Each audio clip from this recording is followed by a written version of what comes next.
బహుజనుల చైతన్యం కోసమే కాంక్షీరాం బహుజన సమాజ పార్టీ స్థాపించారని మాజీ డీజీపీ జె పూర్ణచంద్రరావు అన్నారు.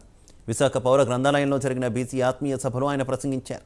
రాష్ట్రంలో రెండు ప్రధాన పార్టీలు, రెండు కులాల మధ్య రాజకీయ సంఘర్షణ జరుగుతుందన్నారు. కోట్లు ఇచ్చి ఓట్లు కొనుగోలు చేసే ధనవంతులు మాత్రమే ప్రధాన రాజకీయ పార్టీలో ఉంటూ ప్రజలను శాసిస్తున్నారని పూర్ణచంద్రరావు ఆవేదన వ్యక్తం చేశారు. ఈ తరహా రాజకీయాల వల్ల ఉత్తరాంధ్ర వెనుకబాటుతనానికి గురైందని చెప్పారు.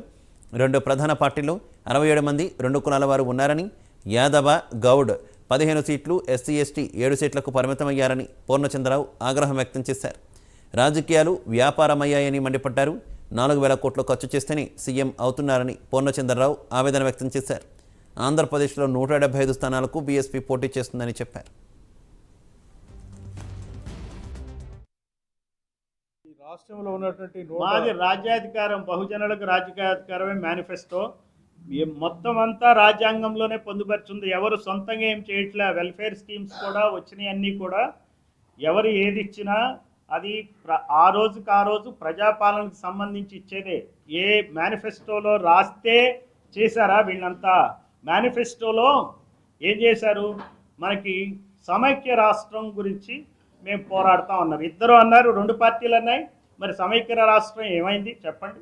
ఈ పార్టీలు ఏ బేస్ మీద ఓట్లు అడగటానికి వస్తున్నాయి? ప్రజలు ఎందుకు మర్చిపోతున్నారు? సరే, ప్రత్యేక హోదా తెస్తామని చెప్పారు కదా. ఇద్దరు చెప్పారా చెప్పలేదో చెప్పండి. ఇద్దరు చెప్పారు, మరి తేలేదు కదా. వీళ్ళ మేనిఫెస్టోలు ఏమైనాయి? ఇవన్నీ మేనిఫెస్టోలు తూతు మంత్రాలు, మాయలు. ప్రజలు ఇదే అర్థం చేసుకోవాలి. ప్రజలు ఏమనుకుంటున్నారంటే ఈ పార్టీలు మెమరీ షార్ట్ అనుకుంటున్నారు. షార్ట్ మెమరీ అంటే మర్చిపోతారు జనాలు. ఏ రోజుకి ఆ రోజు ఒక వాట్సాప్లో పోస్ట్ లాగా అయిపోయింది.